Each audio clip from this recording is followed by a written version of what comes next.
kita lantas mulai memahami bahwa kemalangan, keberuntungan sebenarnya netral, gitu ya. Karena mereka semua adalah ruang atau jalan untuk melanjutkan kehidupan dan menjadi alat refleksi kita, apakah kita sudah mengumpulkan cukup modal.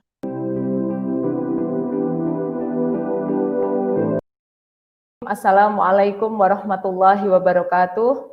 Innal hamdalillah nahmaduhu wa nasta'inuhu wa nastaghfiruh wa na'udzubillahi min syururi anfusina wa min sayyiati a'malina may yahdihillahu fala mudhillalah wa may yudlilhu fala hadiyalah. Allahumma shalli ala sayidina Muhammad wa ala alihi wa sahbihi ajmain. Alhamdulillah, puji syukur kita panjatkan kehadirat Allah Subhanahu wa taala pada kesempatan pagi yang cerah ini. Kita bisa dipertemukan oleh Allah dalam agenda webinar ketahanan keluarga oleh Rumah Keluarga Indonesia Kota Pekalongan.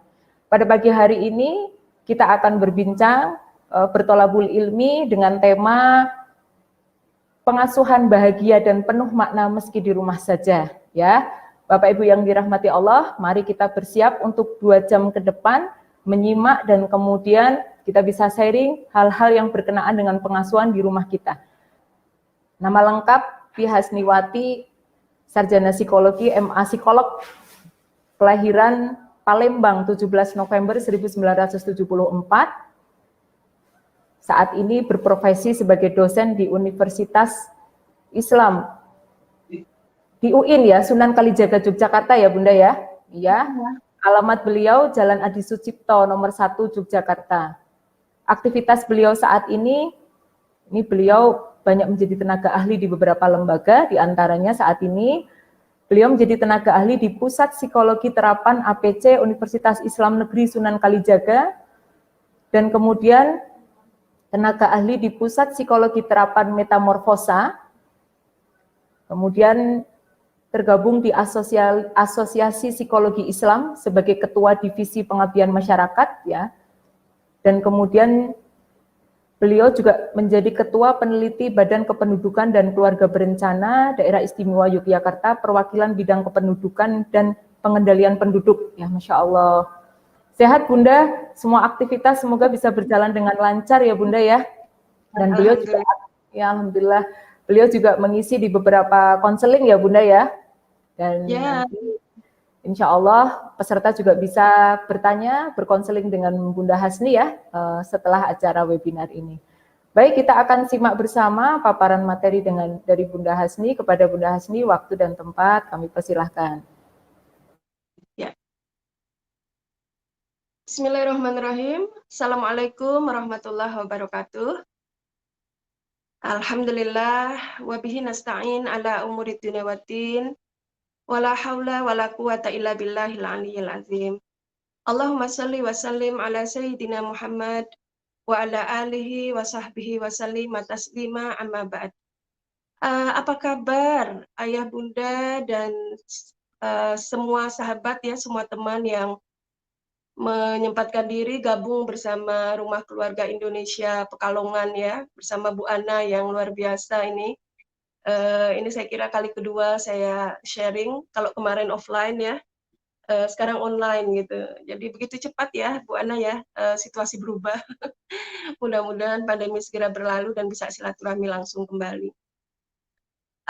Iya, ayah bunda dan sahabat semua yang disayang Allah, di kesempatan yang saya kira juga tidak lama ya, ngobrol bareng di kesempatan pagi ini, saya nggak tahu persis ya kira-kira hal positif apa yang dapat kita bawa ya, yang dapat kita lengkapi ya dari perjalanan kita di masa pandemi sejauh ini ya.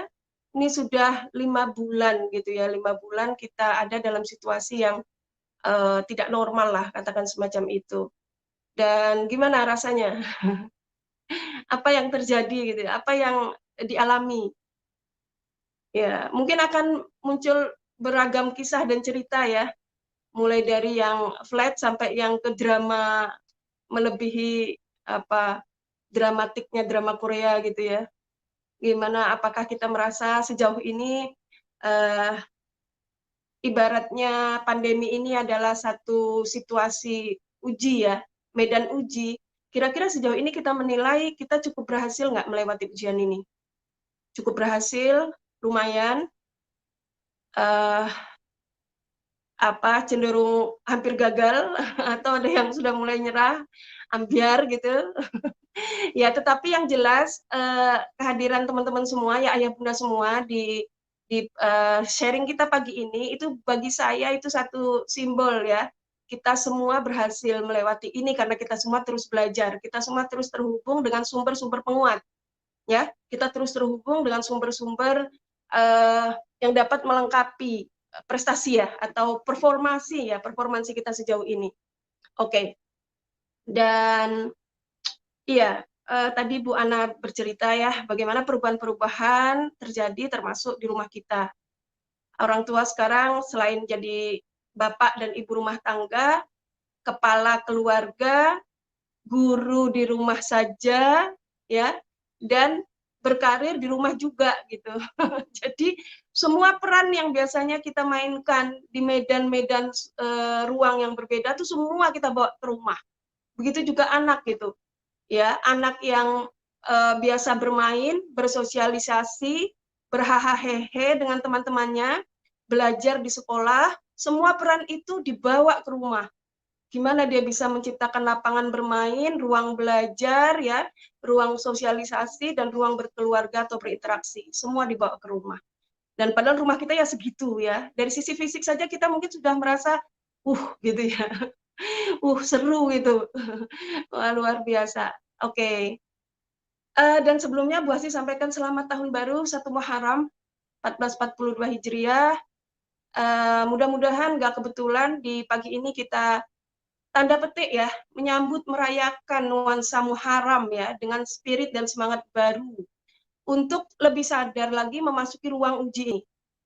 Kenapa sih saya bilang ruang uji? Ya kayaknya nggak ada orang yang nggak ada orang yang siap deh dengan kejutan seperti ini ya, ruang kejutan yang luar biasa seperti ini.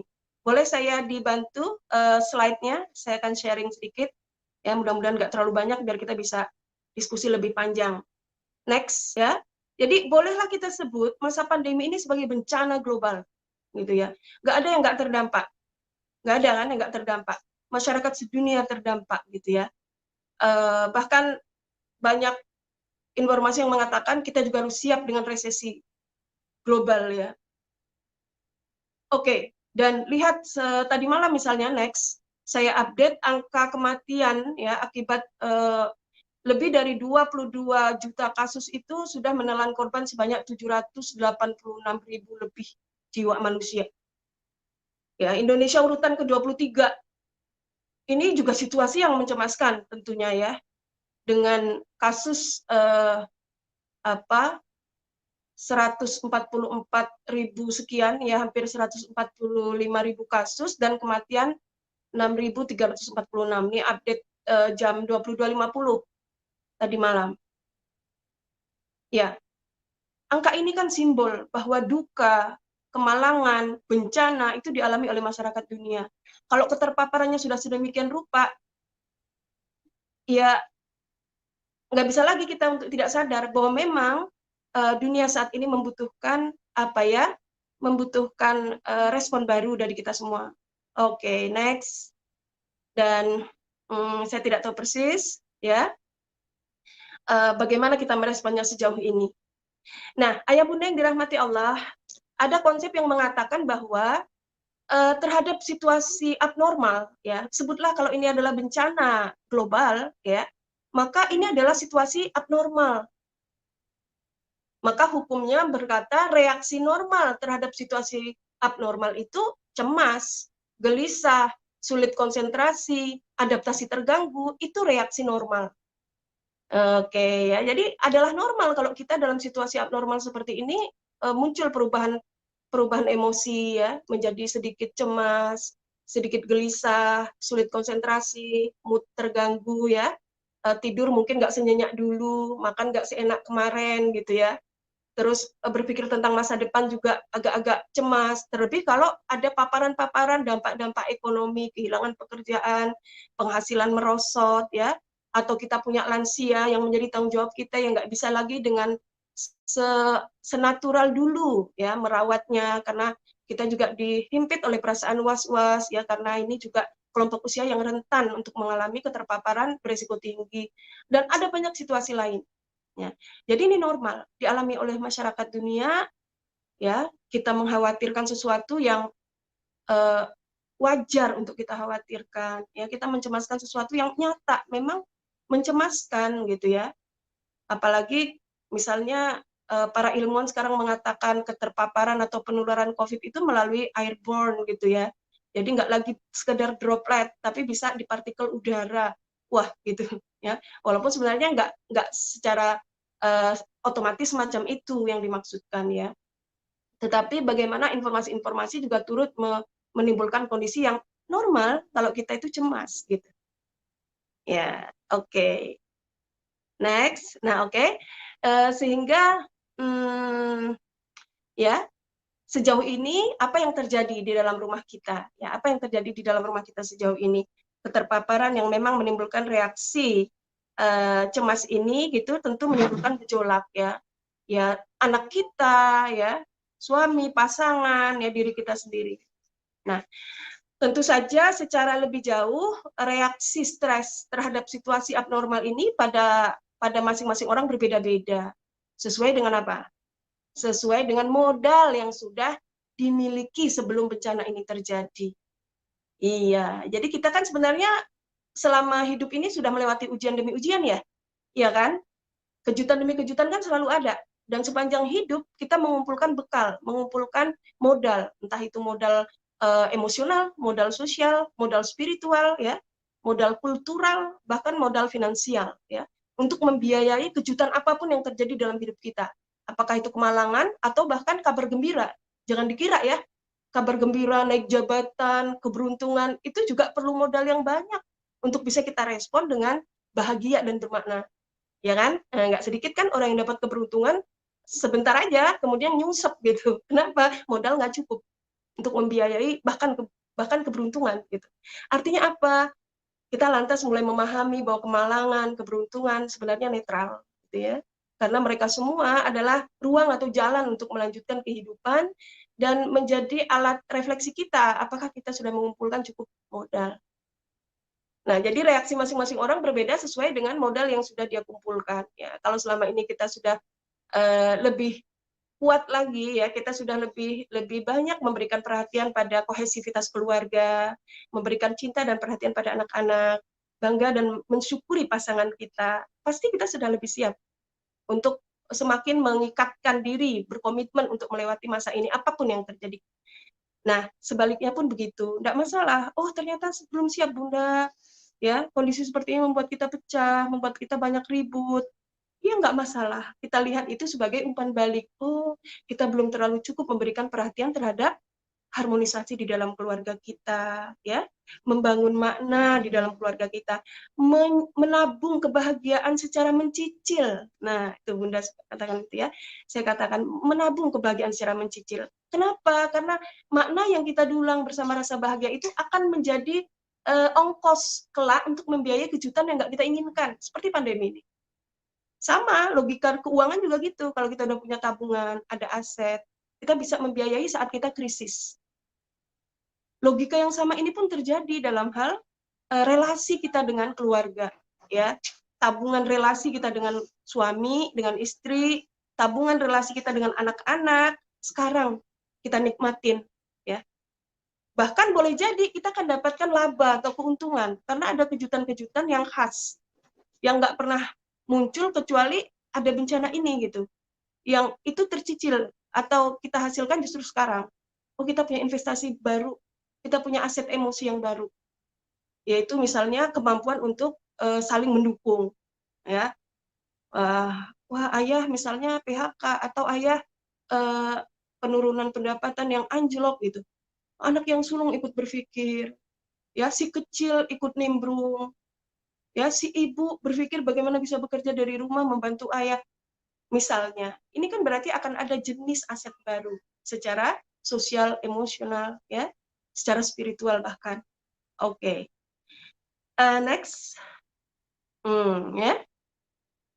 Nah, tadi saya katakan bahwa dalam situasi abnormal ini adalah wajar jika muncul reaksi stres. Dan perlu kita langkah terbaiknya adalah mengakui bahwa situasi ini sulit, situasi ini menimbulkan dampak, aku sadar perubahan ini, dan boleh jadi kita mengalami apa yang disebut sebagai stres, ya. Kondisi penyesuaian karena apa yang kita harapkan tidak sesuai dengan apa yang kenyataan, sehingga menimbulkan tekanan, gejolak, ya, menimbulkan krisis di dalam diri kita. Nah, dalam salah satu literatur dia mengajukan 4 pertanyaan nih. Ayo cek ya Bunda ya, sahabat semua, lihat untuk feedback ya. Jadi yang pertama, ada 4 ya, 4 ciri apakah kita mengalami stres di masa pandemi sebagai orang tua. Yang pertama, apakah ada keinginan kuat ya untuk terus-menerus mendapatkan informasi terkini tentang COVID. Jadi manteng terus.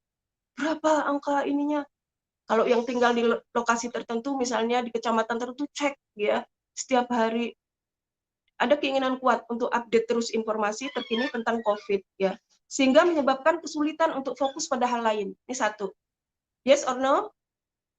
Ya. Yang kedua, kesulitan konsentrasi atau kesulitan dalam membuat keputusan besar dan kecil.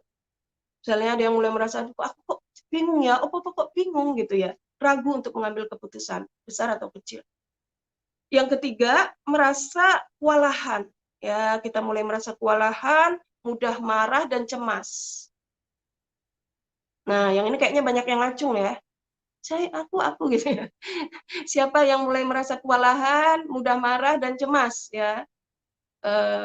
Oke, yang terakhir adalah mengalami gangguan pola makan dan pola tidur. Jadi cek 4 ini. Oh Bu Hasni kok aku punya 3, ya warning, hati-hati.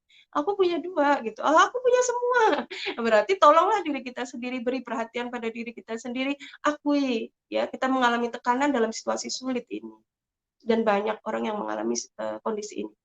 Nah, jika kita sebagai pribadi yang kita sebut aku sudah dewasa gitu ya, itu pun mengalami stres, pertanyaannya apa yang terjadi dengan anak-anak kita? Sementara kita tahu stres itu menular. Stres itu menular. Menular melalui apa? Melalui postur kita, postural kita, gestural kita. Postural itu bahasa tubuh kita yang rangkanya besar ya, seperti cara kita bergerak, berjalan ya, cara kita mendekati, cara kita bergerak. Kemudian stres juga terkirim secara gestural. Gestural itu mimik ya, mata kita ya, pipi kita, hidung kita, mulut kita ya. Ya belum pesannya baru coraknya, mingkem misalnya gitu ya. Rahang kita terkatup ya. Kalau lihat ke anak tuh yang sadis gitu. Ya. Jadi bisa menular melalui sinyal yang kita kirim itu. Terlebih dia juga terkirim lewat gelombang medan elektromagnetik yang terpancar dari jantung kita. Yang menurut hasil penelitian HeartMath Institute ya, dia 5 meter. 5 meter dari kita itu terpapar gelombang elektromagnetik dari jantung kita. Jadi jantung yang gelisah, jantung yang panik, jantung yang detaknya tidak ritmis, hati-hati. Sebaliknya jantung yang tenang, jantung yang kalem, yang fokus, yang penuh kasih, hati-hati. Mana jantung kita? Rasain detaknya. Gelombang elektromagnetiknya menyampaikan pesan energi tinggi atau pesan energi rendah. Energi tinggi itu cinta, kasih sayang, perhatian, kepedulian, ya, empati, mengasihi, gitu. Atau energi rendah, kemarahan, kecemasan, tuntutan, ya, apalagi kekecewaan, gitu ya.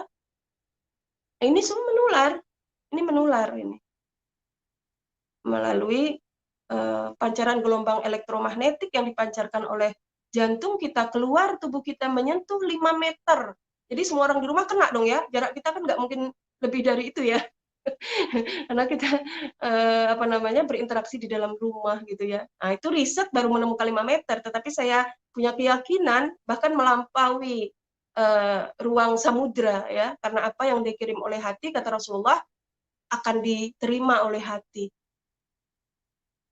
Dan Rasulullah SAW pernah bersabda, ala inna fil jasadi mudghah fa iza solahat solahal jasadu kulluh fa izal fasadat fasadal jasadu kulluh ala wahya qalbu.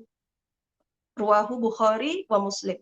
Jadi hadis ini mengatakan bahwa ala inna fil jasadi mudghah, di dalam jasad itu ingat ada segumpal daging. Faiza fasadat, yang jika segumpal daging itu buruk, fasadal jasadu kulluh, maka buruk seluruh anggota yang lain. Matanya buruk, ya, mulutnya buruk, kata-katanya buruk, tangannya buruk, gampang nabok, gampang nyubit, ya, mulutnya pedas, gampang menuntut, gampang menghakimi, gitu. Faiza solahat, solahal jasadu kulluh. Yang apabila daging itu baik, segumpal daging itu baik, maka baik seluruh anggota tubuh. Matanya baik, mulutnya baik, ya, tangannya baik, kakinya baik, gerak tubuhnya baik, cahaya yang terpancar dari wajahnya baik. Dia memancarkan energi kasih, cinta, perhatian, kepedulian, pemaafan, kesabaran. Ala wahya kolbu. Ingatlah segumpal daging itu adalah kolbu. Kolbu is heart.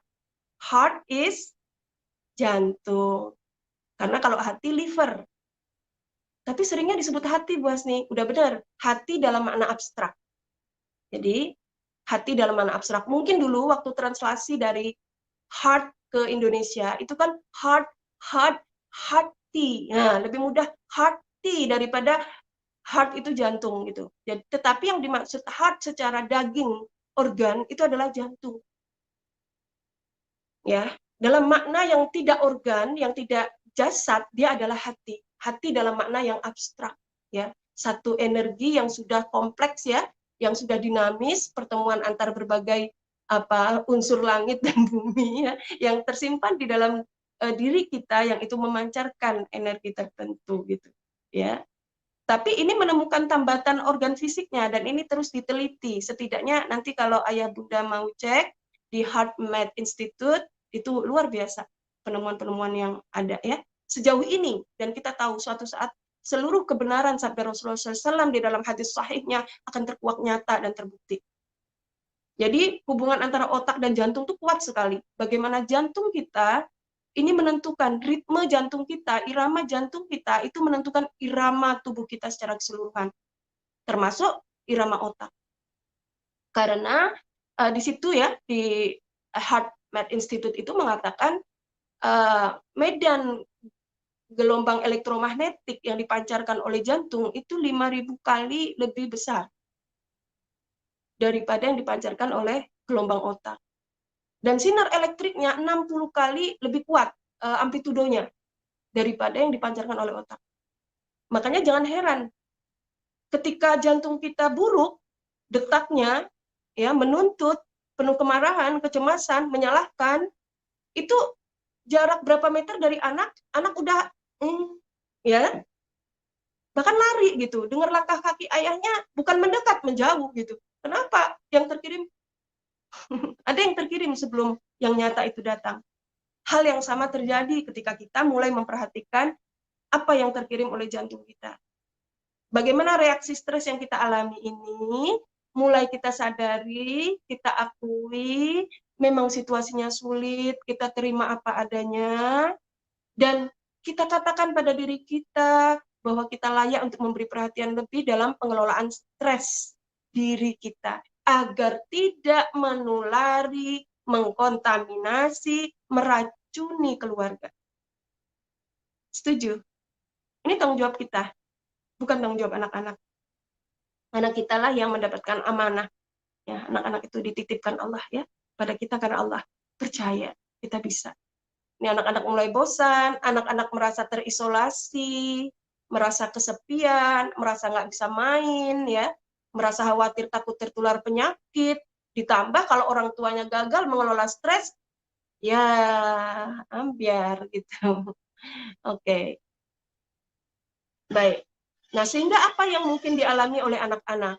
Ya, bagus. Jadi, anak-anak ini bereaksi terhadap stres dengan berbagai cara dan reaksi. Jadi, anak-anak kita, jika kita mulai menyadari dan mengakui kita stres, maka kita lebih mudah kan menyadari dan mengakui stres anak. Dan apa kita mau berganti peran? Dia yang nularin kita atau ya tentu saja kita yang mengambil mengklaim bahwa kita yang menjadi pengelola stres dalam keluarga ya. Apa yang mungkin dialami anak ini saya dapat dari situs UNDP ya. Dia katakan bahwa beberapa mungkin pada awalnya senang nih. Jadi dalam hasil riset itu beberapa anak awalnya tuh senang, wah di rumah gitu. Nah seiring dengan waktu disrupsi terhadap rutinitas, mereka mulai sadar, loh kok nggak bisa main sama teman, loh kok sepi, kok bete, kok membosankan, kok daring begini, ya akhirnya apa? Mulai muncul reaksi-reaksi yang meningkatkan stres. Ya, anak mungkin mengalami naik turun dalam reaksi emosi, ya. Anak juga mengalami apa yang disebut sebagai perilaku-perilaku perubahan perilaku menjadi lebih agresif, menjadi lebih kompensatif ya. Atau sebaliknya menjadi sedih dan menarik diri. Belum lagi kalau ada kisah ya ribut sama orang tua. Ini untuk anak-anak yang relatif lebih besar ya. Mereka mau keluar, bertemu teman, mengatasi kesepian, dilarang dengan cara yang salah, tidak komunikatif, tidak selaras, anak kemudian merasa sangat teraniaya ya, merasa tidak dimengerti dan lain sebagainya. Oke, anak kemudian jadi malas berpartisipasi dalam keluarga, nggak mau ikut nolong, nggak mau ikut terlibat, bahkan mereka bisa saja jadi menarik diri dari aktivitas daring, ya. Ini yang terjadi. Next. Oke. Next. Nah, kalau pengasuhan dalam situasi normal aja udah berat, ya, Bu Hasni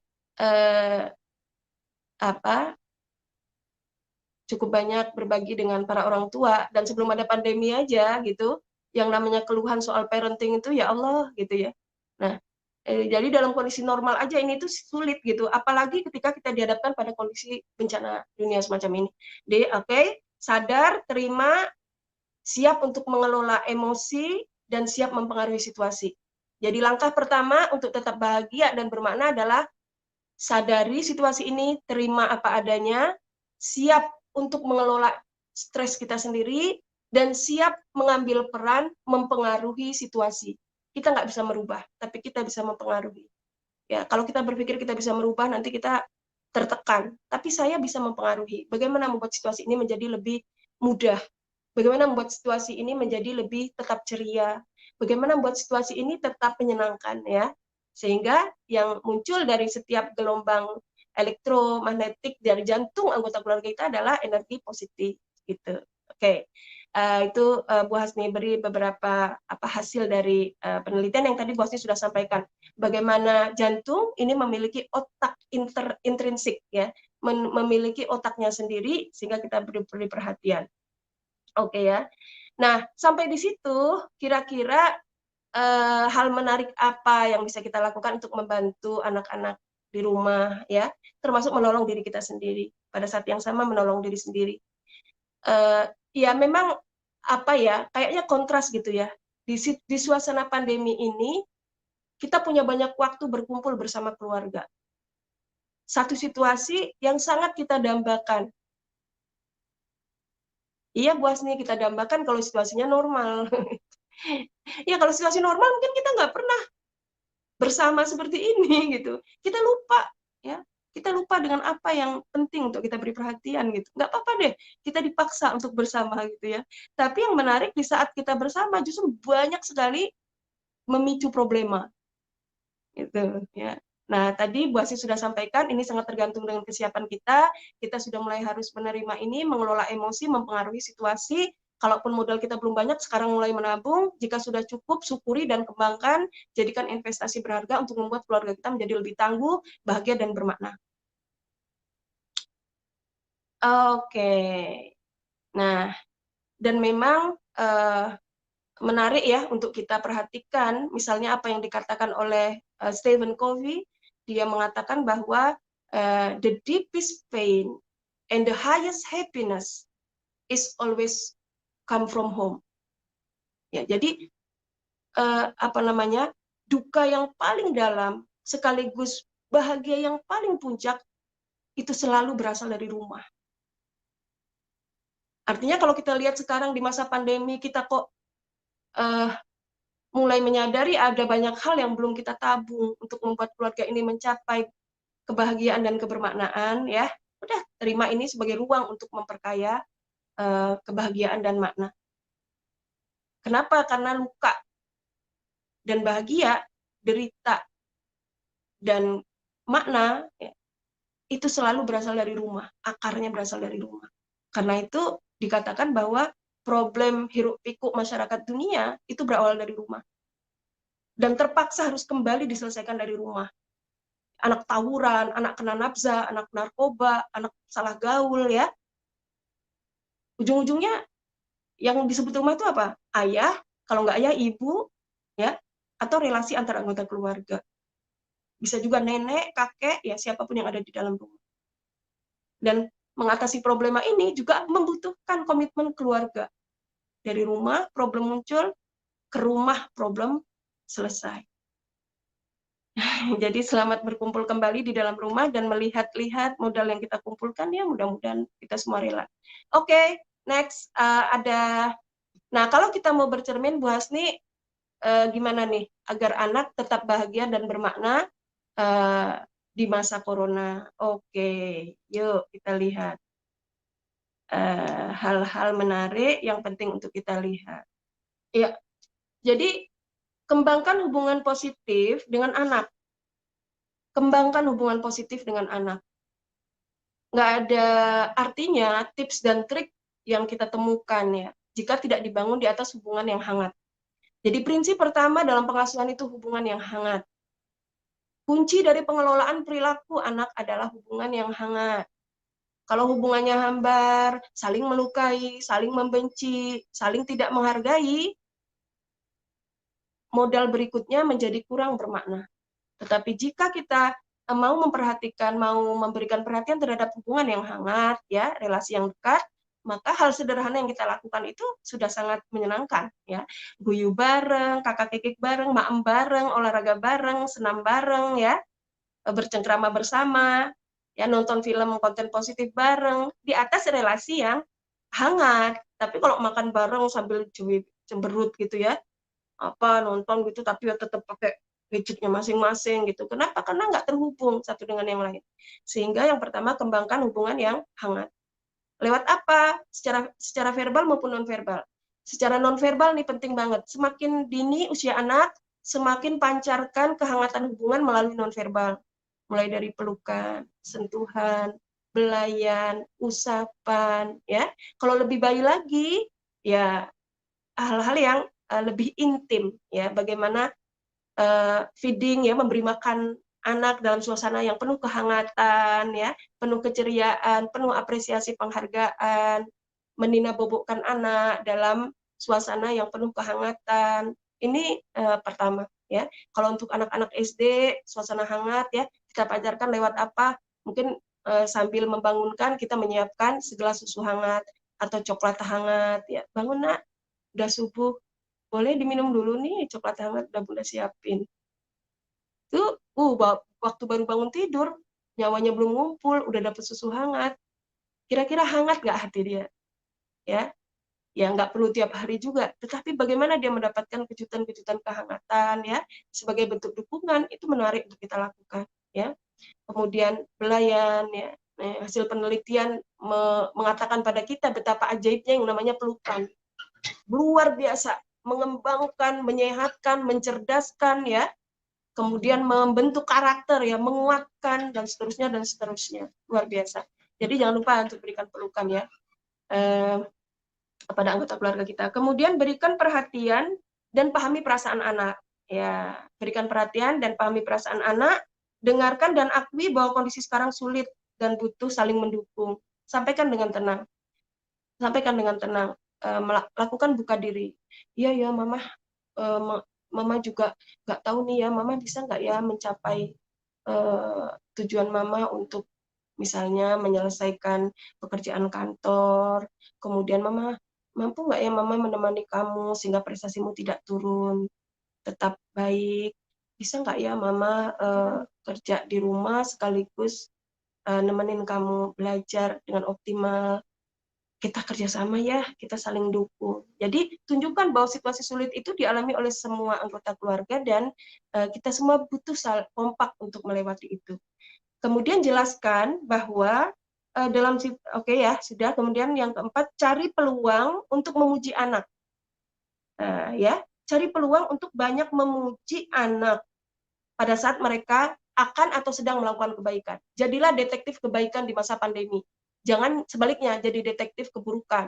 Tuh kan, kesiangan melulu, tuh kan, belajar belum sarapan, tuh kan, gitu. Jangan ya, tapi alhamdulillah anak ibu udah harum, udah siap belajar daring.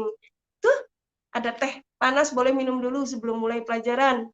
Sarapannya udah sayang, udah sehat, segar, sukses ya belajarnya. Udah titik, jangan ditambah dengan ceramah panjang lebar. Ini namanya kita menabung emosi positif dengan cara menjadi detektif kebaikan.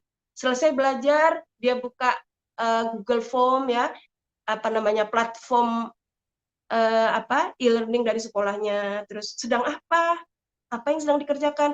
Ini nyelesain soal dari Bu Guru. Wih, hebat. Kapan deadline-nya? 5 hari lagi. Masya Allah, sudah dikerjakan hari ini. Ih, kagum. Ngefans mama sama kamu. Sip, selesaiin.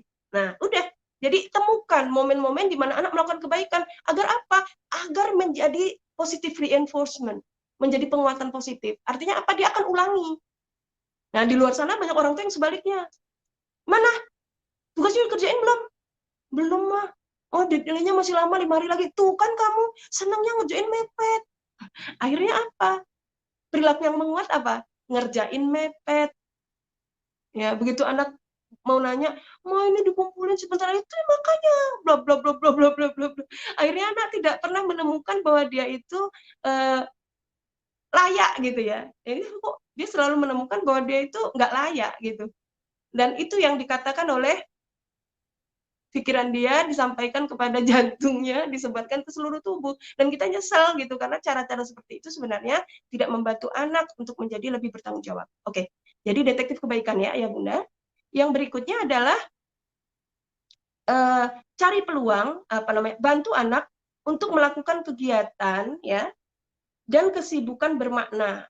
Nah, bantu anak untuk menemukan aktivitas bermakna. Misalnya di rumah ini kami sekarang di masa pandemi ini punya kereta es lapak es ya. Jadi alhamdulillah hirobil alamin, boardingnya Hanif tuh menugaskan anak-anak untuk menambah skill entrepreneur. Jadi mereka disuruh berjualan, buat bisnis planning gitu, ditulis gitu ya, keuntungannya ya, modal keuntungan ya, dan mengembangkan ide kreatif untuk memasarkan produk gitu. Nah, jadi dia punya produk namanya Monster, es Monster, es lemon timun seger. Di situ dikasih selasi ya, diberi potongan lemon, mudah membuatnya, sederhana. Ini idenya teman saya sebenarnya ya. Ini aja Bu, menunya sederhana, segar, bergizi, bervitamin gitu ya. Sampai hari ini, walaupun nggak konsisten, karena kadang kalau dia banyak jam pelajarannya ya berhenti. Setidaknya dia punya pelanggan 3 orang, ayah, saya sama Ayubnya. Yang kalau kita lagi bete gitu, kita tinggal nih Monster dong satu gitu, itu dia bikinin gitu, dan kita harus cepat-cepat bayar 6.000 ya, kadang saya bonusin gitu. Ya, itu aktivitas-aktivitas bermakna yang bernilai karya, yang sifatnya menolong, itu luar biasa memberikan kebahagiaan bagi anak-anak. Bantu mereka untuk menemukan yang mudah, tentunya jangan yang sulit. Atau anaknya teman saya itu membantu bisnis ibunya. Tentu suasananya harus kita buat hangat, jangan justru jadi stresor lagi. Kamu kalau mau kaya, kamu harus kerja keras, jangan biarin malah diceramahin ya.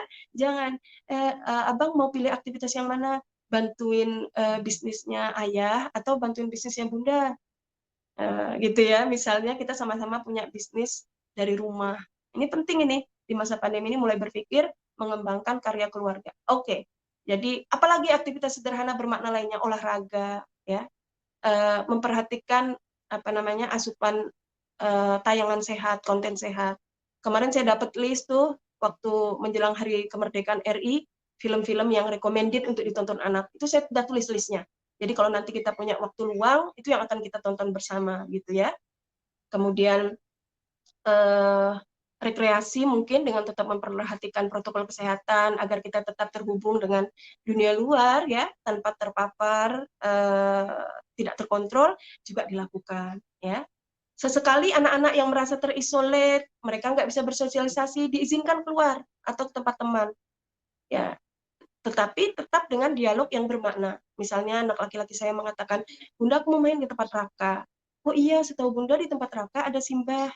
Ada ide apa Hanif tentang itu? Gitu. Apa yang harus dilakukan? Kemudian kita dialog. Karena dia tahu bahwa lansia termasuk apa namanya kelompok usia yang sangat rentan berisiko tinggi untuk terpapar. Ya. Nah, dialog-dialog bermakna ini akan menguatkan, membantu anak-anak untuk tetap bahagia dan bermakna. Main, dorong anak untuk bermain karena dunia bermain itu dunia mereka dan bermain itu nggak salah gitu, kecuali kalau mereka tidak terkendali ya, kemudian bermain dalam konten yang tidak sehat.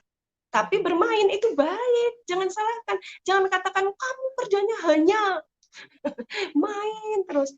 Tanya, main apa nak, apa yang dimainkan gitu, sama siapa nak, itu target mainnya apa, bila perlu ikut lihat di layar anak.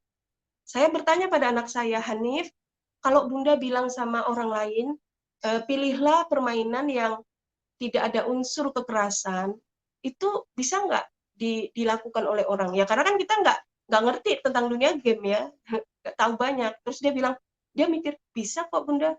Ini, dia beri contoh, ini permainan yang tidak ada kekerasan. Oh, ini apa targetnya? Ini gambar, nanti gambar kita dilanjutkan teman. Terus teman ngelanjutin lagi, dia harus nebak apa yang kita gambar. Wah, menarik ya. Iya. Selain ini ada lagi nggak? Jadi kita juga menjadi detektif untuk melihat konten sehat dalam permainan. Walaupun secara umum permainan yang near kekerasan tuh hampir nggak ada. Tetapi setidaknya tidak sampai membahayakan. Jadi saya tetap cek. Oh ini misinya apa Hanif? Menghancurkan apa satu simbol apa gitu ya, yang harus diperebutkan dia dan musuh gitu. Oh oke, masih toleran gitu ya. Nah, kita bertanya, apa yang dia dapat kalau berhasil? Apa yang terjadi kalau dia gagal? Ya kita nanya nih tentang konten-konten ini. Sebentar, berikan waktu untuk kita melihat, sehingga anak juga nggak merasa sekedar dilarang, tapi dia tahu kita sayang, kita tahu dia butuh bermain, dan hanya kita tidak mau permainan itu membuat dia apa namanya terpapar dampak buruk gitu.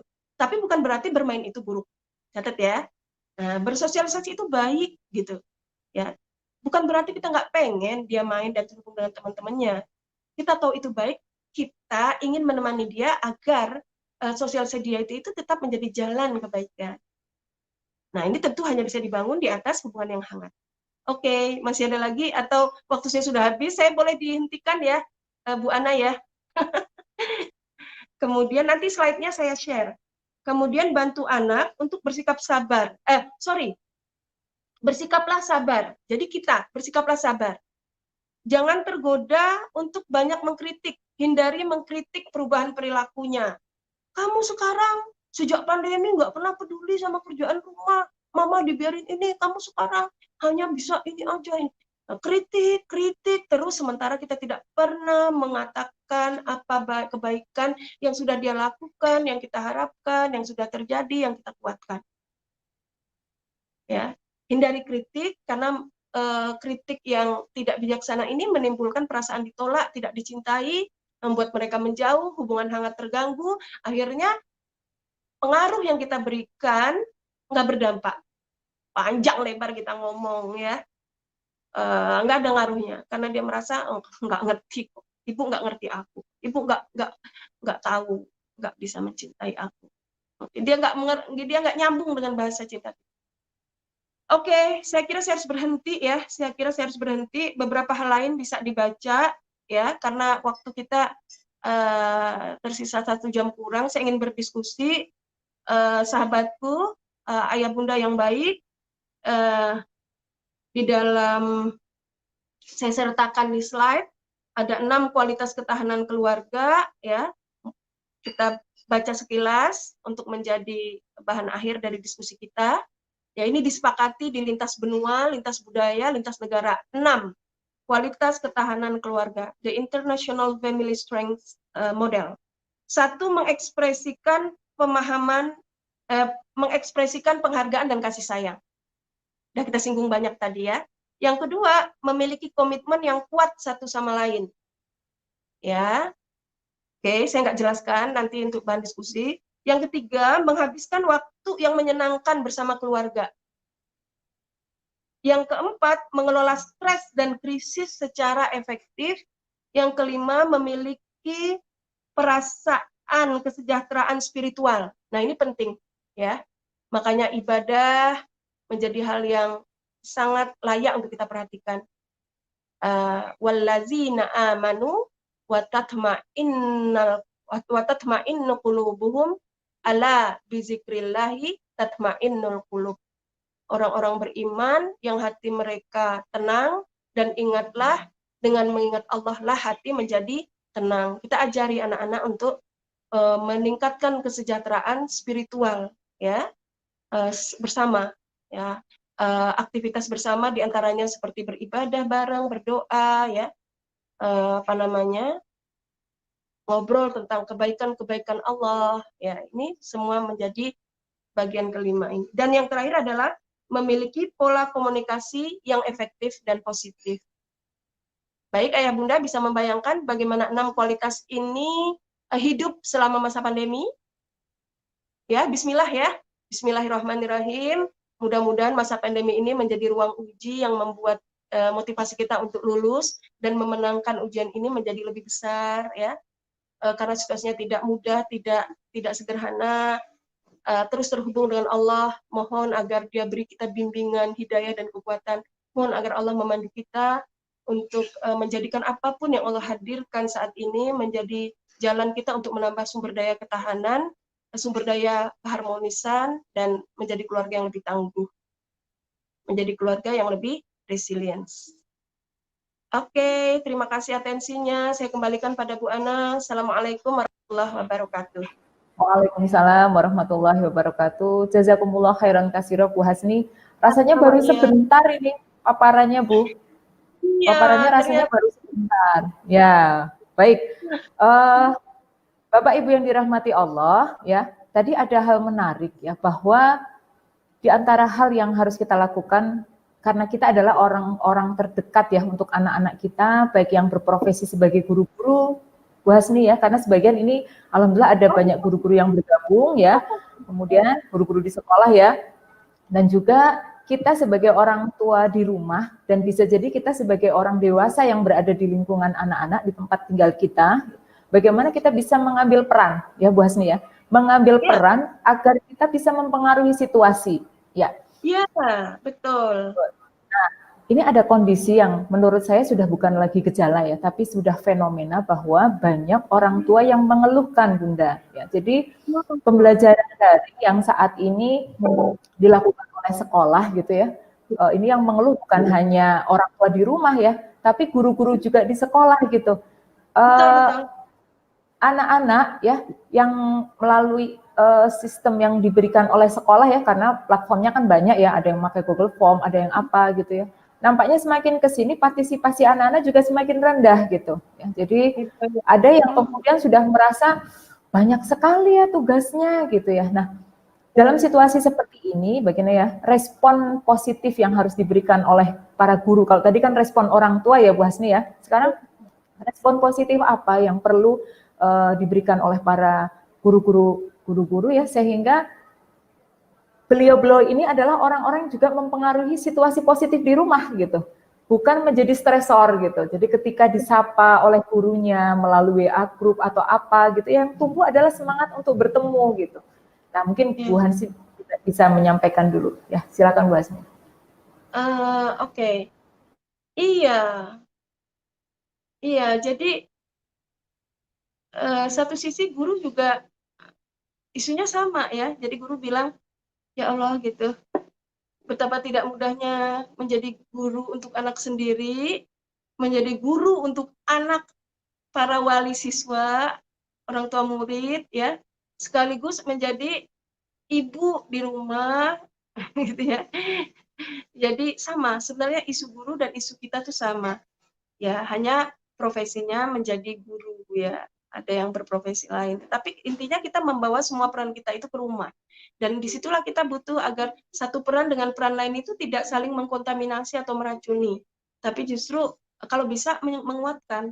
Sehingga harus kita bedakan, ini saya sedang bertemu dengan anak-anak saya, ini saya bertemu dengan siswa-siswa saya, ya, ini saya bertemu dengan anggota keluarga saya gitu. Nah, oke, itu buat guru ya. Jadi para Bapak Ibu guru, ini peran ini kenapa? Agar anak-anak teman kita, para orang tua siswa itu juga tenang, bisa merasakan fokusnya guru mengajar. Ya, jangan sampai lagi daring gitu, gosong yang di dapur, ya anaknya lagi akhirnya dipercepat proses belajar daring. Oh, maaf ya, ibu sibuk gitu. Nah, ini juga sangat mungkin terjadi ya. Jadi memang luar biasa, kita perlu kerjasama untuk mengontrol itu. Nah, kemudian para orang tua yang anaknya belajar dari rumah, bagaimana kita tahu guru kan daring ke anak. Kita luring. Jadi ketika guru menyapa dari dalam jaringan, itu nggak cukup. Ya, karena komunikasinya nggak langsung. Maka ambillah Bismillah gitu ya, niatkan, dudukkan anak kita, katakan pada anak kita, situasinya sekarang berubah. Bunda diberi izin oleh Allah ikut menjadi gurumu. Karena gurumu nggak bisa langsung menyentuh tubuhmu, tapi dia sudah menyiapkan semua bahan pelajaran, dia sudah menyiapkan bahan evaluasi, alhamdulillah. Nah, Bunda akan membantu menyentuh kamu. Jadi nanti kalau Bunda bangunkan, bangun nak ya, gitu ya. Kalau kemarin kan dia ke sekolah, harus mandi terus berangkat, gitu ya. Kalau sekarang dia merasa nggak perlu begitu, karena belajar dari rumah, bisa mati kamera. Jadi para orang tua bantu itu. Bantu untuk memberikan sentuhan langsung, karena kita yang luring ya. Caranya tadi sama aja seperti yang Bu Hasni berikan. Nah, kemudian untuk guru lagi ya, untuk guru, tolong kompensasi hal-hal yang kurang. Jadi, apa yang berubah di masa pandemi dalam pembelajaran daring? Satu, tidak bisa komunikasi langsung. Bagaimana membuat komunikasi tidak langsung itu menjadi tetap terasa langsung? Berarti perkuat sentuhan emosi. Ya, jadi begitu buka bahan belajarnya, daringnya dibuka atau melalui platform tertentu, sapa dulu anak-anak. Assalamualaikum warahmatullahi wabarakatuh, sehat nak, gitu. Siapa aja yang udah sarapan? Nah ya, semua udah mandi. Oh, kok Bu Guru kok menyium aroma tak sedap? Ya, ketawa sebentar. Jadi apa-apa yang di ruang offline itu hilang, itu tetap kita bawa, kita kembalikan ke online dengan cara yang kreatif. Nah, disinilah ditantang. Bagaimana dialog-dialog kreatif, dialog bermakna, ya, dialog-dialog yang bisa menantang sikap anak untuk tetap bertanggung jawab, itu mendapatkan perhatian guru. Guru juga perlu menguatkan apresiasi, itu juga bisa dilakukan guru. Temukan kapan bisa memuji anak, ya. Buat list 5 hasil terbaik dalam merespon misalnya kuis pelajaran tertentu. Sebentar ya. Iya, nah ini juga seninya seninya berbagi dari rumah ya. Jadi karena pada waktu yang sama anak juga belajar daring, suami juga kerja daring gitu ya. Dan aktivitas masih terus berlangsung. Mudah-mudahan nggak terganggu ya. Oke, jadi bawa apa-apa yang sudah biasa kita perankan di sekolah itu bawa ke dalam jaringan.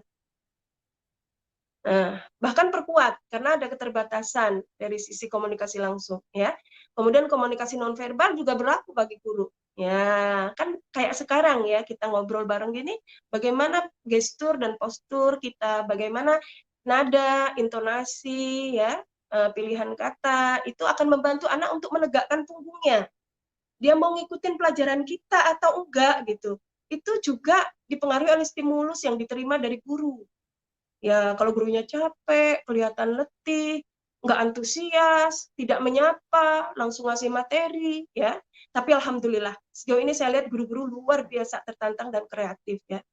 Bahkan menjadi lebih prestatif tuh. Ada guru SD-nya anak-anak saya yang sekarang punya media pembelajaran online yang sangat diminati oleh siswanya, ya. Dan kayaknya kok jauh lebih menarik gitu. Karena ada daya kreativitas yang kental dalam media pembelajaran itu yang membuat pelajaran itu jadi lebih mudah dipuja. Nah, ini tantangan. Selamat ya para guru ya. Bismillah, orang tua di rumah menguatkan komitmen, guru di sekolah menguatkan komitmen, anak-anak bahagia. Monggo Bu Ana. Ya, baik. Terima kasih Bu Hasni ya. Jadi penerimaan nampaknya menjadi hal penting ya Bu Hasni ya, bagi kita agar bisa menghadapi situasi. Minimal akhirnya menolong emosi ya, emosi orang-orang dewasa yang berada di sekitar anak-anak, agar kita bisa melakukan sesuatu gitu. Jadi mengamankan dirinya dengan cara menerima dulu gitu ya.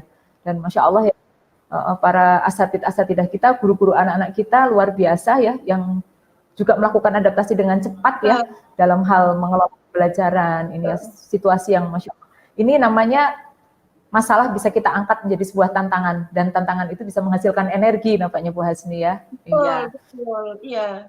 Memang kebahagiaan, kesuksesan itu selalu mengundang cerita tentang perjuangan. Betul. Ya. Jadi endingnya itu adalah pada cerita tadi sebetulnya ya, hikmahnya itu apa gitu ya. Ya, betul. Bukan ya, beratnya pandemi gitu ya, bukan itu ya, tapi pada Masya Allah ternyata pandemi memberi stimulus kita. Betul. Apa yang dilahirkan oleh situasi pandemi, kreativitas, ya, sikap baru, nilai-nilai yang semakin kuat, ya, kita fokus ke sana. Gitu. Bismillah. Ya, baik. Sudah ada beberapa pertanyaan, Bunda. Ini kami bacakan pertanyaan yang pertama ini ya, bisa ditampilkan. Ketika belajar di rumah, ini dari Bunda Herning ya. Ketika belajar di rumah, perlu nggak kita memasang target belajar untuk anak-anak kita? Nah, gimana nih Bunda? Target belajar kan sudah dipasang oleh sekolah. Ibu harus tahu ya. Jadi target belajar itu sudah dipasang oleh sekolah, mestinya sekolah menyampaikan di awal pertemuan. Jadi kan kita masuk tahun ajaran baru mau 2 bulan kan. Nah, kemarin saya cek anak saya apa capaian belajar semester ini. Dia cerita, slide-nya juga ada. Nah, ini sekolah dan rumah sampaikan ya kepada orang tua, biasanya punya grup WA, Bapak Ibu, ini target belajar kita semester ini gitu. Nah, walaupun kita harus bersikap fleksibel, target belajar ini ya capaiannya nggak harus semuanya optimal ya, disesuaikan dengan kondisi anak. Atau bisa juga target belajar diturunkan kalau orang tua merasa terlalu tinggi. Ya, ada adaptasi, tetapi target belajar tetap ada dan memang harus ada. Dalam pembelajaran itu baru muncul materi belajar karena ada target belajar. Ya, gitu ya. Jadi tetap Ibu ketahui itu, terus diskusikan sama anak. Misalnya saya tanya anak saya yang kebetulan dia program tahfiz di boarding school gitu. Hanif, berapa target pencapaian hafalan tahun ini gitu. Dia cerita, Bunda, kita tuh diharapkan bisa 15 juz tamat SMP. Oke, sekarang berapa juz yang sudah dikumpulkan, Nak? Baru 3 juz. Oh, baru 3 juz. Udah bagus. Berapa sisanya, Nak? 12 juz. Masih punya waktu berapa? 2 tahun. Mau dibagi 2? Ya, oke. Berarti kita punya sekitar berapa tadi Bu Hasni bilang? 13 juz ya. 12 juz. 12 juz berarti 6 juz setiap tahun. Ya, jadi ada 12 juz. 6 juz setiap tahun diturunkan semester ini, berarti semester ini 3 juz bisa nggak, Hanif? Gitu. Insya Allah. Insya Allah itu baru bisa kita temukan kenyataannya kalau kamu membuat schedule harian, saya bilang. Ayo kita buat schedule harian. Ayo, 3 juz dibagi dalam waktu belajar yang dia toleran. Ya, misalnya sehari berapa 1 jam gitu. Itu berapa banyak yang bisa berapa banyak yang harus dia capai. Ya, akhirnya dia punya komitmen dengan ayahnya untuk menyetorkan hafalan setiap habis maghrib sampai isya. Udah. Bunda, putranya Bunda umur berapa itu, Mas Hanif? Kelas 2 SMP. Kelas 2 SMP ya, baik ya. Ya, dan selama boarding ini memang belum pulang. Jadi pesantrennya memilih untuk tetap daring. Ya wes. Saya juga setuju karena pernah saya berdiskusi sama Hanif, Nif, gimana kalau mulai belajar di pesantren aja gitu. kamu juga udah bosen kelihatannya. Ya memang dia suka belajar Ya, pesantren, ya. tapi jawaban dia menarik Mbak Ana. Dia bilang gini, jangan, Bunda lupa ya kalau santri itu nggak cuma berasal dari Jogja loh, Jakarta, Bandung, Jawa Timur, itu kan masih zona hitam. Jadi ternyata mereka mulai memiliki ide yang cukup rasional, ya. Dia tahu kalau kira-kira gimana caranya kalau segitu ngumpul ya. Maka dukung kebijakan sekolah untuk mundur dikit lah gitu, kita sambil lihat dan pastikan anak-anak siap. Artinya di situasi seperti ini, Mas Hanif berdiskusi ya dengan Bunda ya tentang bagaimana, terus apa yang akan kita lakukan gitu ya. Dan nampaknya diskusinya cukup terbuka ya. Artinya Bunda tidak memberikan penekanan gitu ya, tapi lebih pada pendewasaan ya, pendewasaan bagi Mas Hanif untuk bisa melakukan pengaturan gitu ya. Ya betul. Jadi memang ya itu yang kita kan kembali ke tujuan ya. Kita kan ada untuk membimbing. Iya. Jadi orang tua itu hadir untuk membimbing kan, bukan untuk menilai, menghakimi, menuntut. Kita membimbing. Selamanya kita itu membimbing. Ide seperti ini itu kita kuatkan. Sehingga ya tanyakan pada diri kita, cara kita ini membimbing dia atau menuntut dia? Cara kita ini membimbing dia atau membuat dia malah letih? Kalau jawabannya ada di dalam diri kita kan enak kita. Oh iya, kata-kataku tadi membimbing, teruskan. Oh iya, kata-kataku tadi menuntut, hentikan. Jadi orang tua juga selalu melakukan ini ya, membuat feedback untuk dirinya sendiri ya, apakah efektif nggak gitu ya. Ya setiap kalimatnya menghasilkan sesuatu yang positif atau tidak gitu ya. Iya, baik. Ini Bu Herning, tadi atas pertanyaan tadi mungkin sudah bisa jelas ya Bu Herning ya, insya Allah ya. Ini ada pertanyaan lagi Bunda, ya. Jadi dari Tri Hastuti, baik, ini sudah ditampilkan di layar Bu Hasni. Jika kita membuat luka di hati anak-anak kita, ya, ini luka disengaja maupun nggak disengaja, ini nampaknya nggak tertulis ya.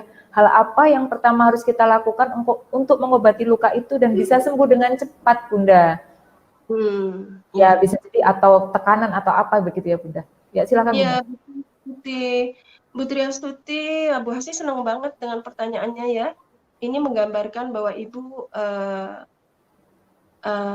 yang terhubung ya dengan spirit untuk terus membimbing ya dan memperbaiki diri ya. Jadi kalau kita udah bertanya apakah hati anakku terluka, wah itu udah bagus ya. Gimana caranya saya mengobatinya, itu bagus banget ya. Oke, sehingga seperti kita, kalau kita terluka hati kita, apa yang pertama kali kita harapkan? Kira-kira apa yang kita, kalau kita terluka gitu, apa yang kita harapkan dari orang lain? Empati ya, pertama empati. Ya. Empati. Lebih sederhana lagi apa? Yang lebih sederhana lagi, orang itu minta.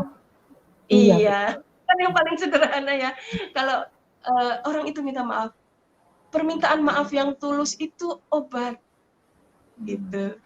Jadi kalau kita tahu hati anak kita terluka, segera minta maaf yang tulus. Sayang. Di usia berapapun ya Bu Hasni? Usia berapapun. Ya, bayi sekalipun, misalnya kita salah mengerti, sebenarnya dia lapar, ya tapi kita mengira dia sakit, sehingga cara kita mensikapinya salah, akhirnya kita tahu gitu, makanya maaf ya sayang, Bunda salah paham gitu, cium, peluk ya, begitu juga terus, ini kan akan sampai ke hati dia, ya minta maaf. Jadi nak, Bunda rasa apa yang kemarin terjadi itu nggak tepat, Bunda berlebihan, Bunda salah, mungkin hatimu nggak enak ya, mungkin kamu jadi nggak suka ya, maafin Bunda mau? Gitu ya. Mau maafin Bunda, insya Allah anak-anak kita pemaaf. Kalau ini menjadi satu kesadaran yang dibangun, ini justru akan menghangatkan hubungan ya. Kemudian kan Bunda nggak tahu, saya nggak tahu apakah luka ini besar ya, kecil, sederhana, kompleks, anak ini usia berapa, tetapi yang jelas sikap pertama kita adalah menghargai keinginan kita untuk mengobati luka dengan secara tulus ya dan penuh perhatian tanpa penilaian, minta maaf. Jangan dibuat ruwet. Maafin mama ya, kemarin mama salah, tapi kamu sih suka mancing-mancing. Nggak jadi gitu ya. Udah udah ya minta maaf gitu loh. Nggak usah dianalisa, nggak usah analisa kejadiannya, situasinya, minta maaf Bunda tidak tepat meresponmu. Dah, anak akan menghargai itu, ya. Kemudian yang kedua, ya bantu dia untuk segera pulih dengan mengganti, ya, mengkafarah, yukaffir an sayyiatikum. Itu kan ajaran agama, ya. Tutup keburukan kita dengan kebaikan. Yukaffir ankum sayyiatikum. Dia Allah akan menutupi atas kamu keburukanmu dengan pemaafan, gitu ya, dengan pemaafan. Nah, setelah anak-anak menutupi keburukan atau kesalahan kita dengan pemaafan, maka kita bersegera melakukan kebaikan. Ya, tumpuk atau timpa keburukan-keburukan, memori-memori yang luka itu dengan memori-memori kebahagiaan. Kalau ini intens, maka luka itu akan tertutup dengan sendirinya. Tapi kalau ini nggak balance, ya dia akan tetap associate, dia akan sensitif, dia akan mudah terluka kembali. Sama lah kayak luka fisik. Luka fisik kalau kita rawat, ya, kita sayangi, kita beri perhatian, itu namanya apa? Kita menutupi luka itu dengan perbuatan belas kasih. Maka dia akan pulih, akan bisa pulih dalam arti yang lebih bagus gitu, karena yang tersisa adalah hikmah dan pelajaran. Oke. Baik, pertanyaan ketiga sudah ada ini, Bu. Ya. Ya, silakan ditampilkan ya. Ya. Ini nampaknya Bunda Nailul Azmi ini harus berangkat bekerja. Ya, jadi bagaimana cara memantapkan pilihan-pilihan di saat pandemi? Karena tiap pilihan pasti ada resikonya. Contoh, bagi working mom meninggalkan anak-anak di rumah bersama ART atau di daycare terkadang membuat khawatir terpapar. Gimana nih Bunda untuk kemudian menguatkan pilihan-pilihan kita, karena memang orang tua juga dihadapkan pada situasi ketika memang di tempat bekerjanya harus berangkat gitu ya, sementara punya anak kecil gitu. Bagaimana Bunda? Ya, Ibu Nailul Azmi, alhamdulillah, matur nuwun ya. Ini pertanyaan yang bagus. Karena kita bekerja itu juga adalah cara kita untuk beramal solih terhadap keluarga, dan kita tahu ada kebaikan yang sama besarnya, bahkan lebih besar, yaitu bagaimana anak-anak kita tetap sejahtera jiwanya, ya. Maka semua mendapatkan perhatian. Dibutuhkan kemampuan untuk lebih terhubung, untuk lebih kreatif, untuk lebih strategik dalam membuat situasi itu agar tidak saling mengkontaminasi, tetapi saling menguatkan, gitu ya. Nih, misalnya saya nggak tahu persis ya, misalnya coba tentukan batasan waktu, ya, berapa jam kita di luar. Buat ini menjadi struktur yang stabil, sehingga anak-anak tahu bahwa sebelum kita berangkat kerja, dia sudah mendapatkan atensi kita. Dan saat kita pulang, dia tahu dia bisa kembali terhubung dengan kita. Dan selama kita bekerja di luar rumah, dia juga tahu bahwa kita sedang tetap menyayangi dia. Apalagi kalau anaknya masih kecil. Dulu ketika anak-anak masih kecil, saya katakan pada anak saya, saat dia menangis, saya mau pergi. Atifah sedih ya, Bunda mau pergi. Bunda juga sedih, Bunda juga pengen bareng terus. Tapi ternyata Bunda ditunggu teman-teman yang butuh bantuan Bunda di kantor. Kita ketemu lagi anak ya nanti jam 2. Nah, misalnya, ya. Atau ketika anak, kalau dulu kan situasinya nggak pandemi, misalnya setelah dia sekolah di playgroup, Batikta, ya, di balita, di TK, gitu, sama. Meninggalkan anak-anak bekerja, naruh anak di sekolah, bangun suasana bahwa itu bukan yang, jadi, begini, saya nggak katakan. Kadang-kadang ada orang tua yang ketika ngantar anak ke sekolah itu merasa bebas gitu ya. Ya, lega gitu, udah naruh anak, dia pergi. Seakan-akan berpisah itu sebuah kebahagiaan. Hati-hati ya. Jadi hati-hati. Tetap jaga bagaimana nilai bahwa bersama itu adalah sesuatu hal yang ideal gitu loh. Dan berpisah itu sebuah pilihan yang harus dilakukan karena ada tanggung jawab sosial. Bisa dipahami ya. Jadi sejak kecil kita membangun nilai bersikap, nilai penghayatan yang benar terhadap pilihan, gitu, ya, gitu. Jadi bukan karena mamahnya workaholic gitu, lebih seneng di luar rumah daripada di dalam rumah. Makanya kalau berangkat tuh ngelencer aja gitu tanpa perasaan. Di luar sana, kadang-kadang anaknya nangis jerit gitu, malah dilimpek dengan ngebut berangkat gitu. Itu kekejaman-kekejaman terselubung yang nggak boleh kita lakukan ya. Jadi ini bukan hanya untuk Unailul ya, ini cerita saya tentang apa yang saya amati, apa yang terjadi di lapangan. Jadi bantu anak untuk melihat bahwa bersama dengan dia itu adalah sebuah kebahagiaan dan berpisah dengan dia adalah pilihan yang membawa kebaikan. Ya, sehingga dia belajar dari kecil untuk melihat ada nilai. Kalau kita keluar rumah itu ada nilai gitu loh, ya. Dan tunjukkan atensi kita bahwa kita tetap terhubung. Bisa juga kita misalnya tadi ya menentukan kapan kita berangkat, kapan kita pulang. Yang kedua, saat kita di kantor paling tidak ada satu waktu yang kita pilih untuk telepon, dan itu rutinkan, stabil. Misalnya setiap jam makan siang. Assalamualaikum, Adek, apa yang dikerjakan hari ini? Daringnya tadi gimana? Udah makan? Nah, udah itu ya. Sehingga ada yang stabil, dia merasa dia tetap mendapat, dia tuh tetap dibawa gitu loh. Saat kita pergi dari rumah, hati kita tuh membawa dia gitu ya. Ya, dan bukan dalam perasaan cemas, tapi dalam perasaan terhubung. Ya, mungkin itu. Nah, tentang ART atau daycare, ya Bu, saya kira kita pasti memilihkan yang paling aman ya, dan tetap memonitoring ya, agar anak-anak tetap sejahtera secara psikologis ya.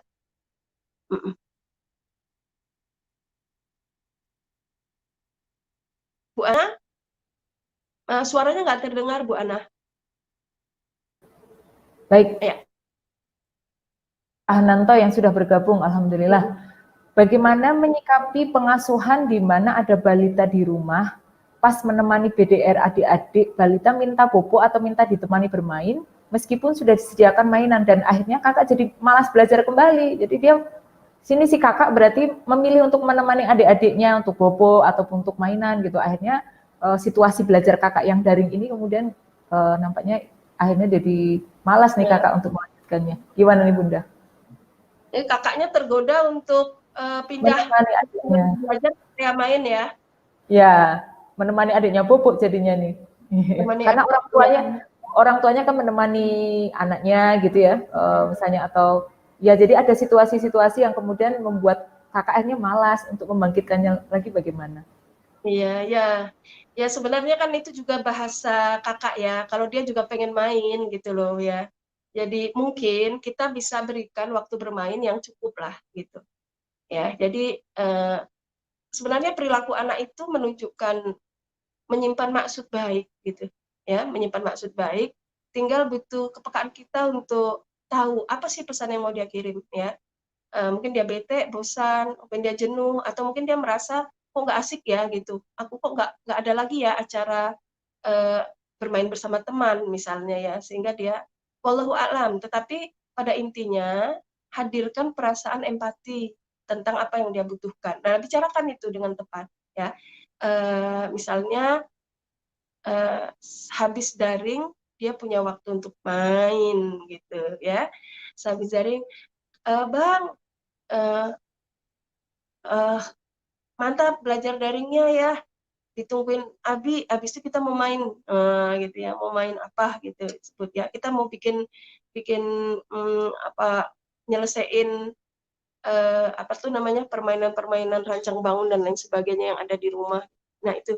Kemudian yang kedua, sebaiknya tempat belajar anak, kalau dia, saya nggak tahu ini kelas berapa, kalau SD besar gitu ya, itu sudah boleh kita beri sudut belajar atau ruang belajar tersendiri yang tidak mudah mendistraksi konsentrasi. Ya, bila perlu dia ikut merancang sudut belajarnya itu. Ya, ada jadwalnya, digambar dengan menarik, warna yang bagus, ya. Boleh juga kita tambahkan ada lagu atau musik kesenangan dia, ya. Terus ya itu area belajar dia. Sejak awal kita berikan judul, kita hargai tempat itu sebagai tempat belajar, dan kalau dia keluar dari sana habis belajar, puji dan berikan kesempatan dia untuk bermain. Gitu. Secara umum aja ini ya. Sesekali nggak apa-apa, kita tolerir, dan nggak perlu kita juduli malas belajar ya. Nggak perlu kita juduli malas. Mungkin dia pengen istirahat sebentar. Karena kan kalau di sekolah kan kalau belajar kan ada istirahat, makan snack, ya, ngebanyol sama teman. Nah, boleh kan? Jadi penyesuaian di dalam rumahnya kayak apa gitu, diskusikan. Baik, ini nampaknya tadi ada yang terlewat nih Bunda. Orang tua menyiapkan memang situasi di rumah supaya anak bisa melakukan pembelajaran daring dengan penuh semangat, gitu ya. Jadi bukan sekedarnya, maksudnya pembelajaran daringnya ya sudah sambil di mana gitu, tapi memang perlu disiapkan ya Bunda supaya menjaga semangat anak-anak itu ya. Ya, kan yang ada di sekolah itu kan kenapa anak-anak terjaga komitmen belajarnya karena setting situasi kan, Ya, ya kan? Ada kelas, ada guru ya, di situ, ada ya, tempat menghadap ke sana, ada teman-teman ya, yang belajar. Nah, betul. kita coba kita kreasikan kalau itu kita pindahkan ke rumah, apa yang bisa kita hadirkan, gitu. Jadi di sini dukungan orang tua sangat terlihat dan mempengaruhi anak gitu ya Bunda ya. Iya, iya seperti itu. Tapi tetap toleran ya. Maksud saya Ya, bermain itu buruk gitu loh. Memang dia harus diberi ruang bermain dan ada istirahat. Kalau daring juga para guru penting untuk menyiapkan jeda, memulai belajar dan mengakhiri belajar dengan manis. Kemudian ada waktu cukup anak istirahat, baru belajar lagi. Mengumpulkan tugas juga gitu, rasional waktunya, tidak mengejar dan menuntut. Pentingkan proses, ya, ya, apresiasi proses, bukan hasil. Hasil ini oke, hasil kita ingin baik karena ada target, tetapi itu tidak lebih penting untuk dibicarakan daripada proses. Misalnya kita memuji, makasih ya Mas Alfi, Mas Hilman, Mas Feli, yang selalu hadir tepat waktu di kelas daring, top.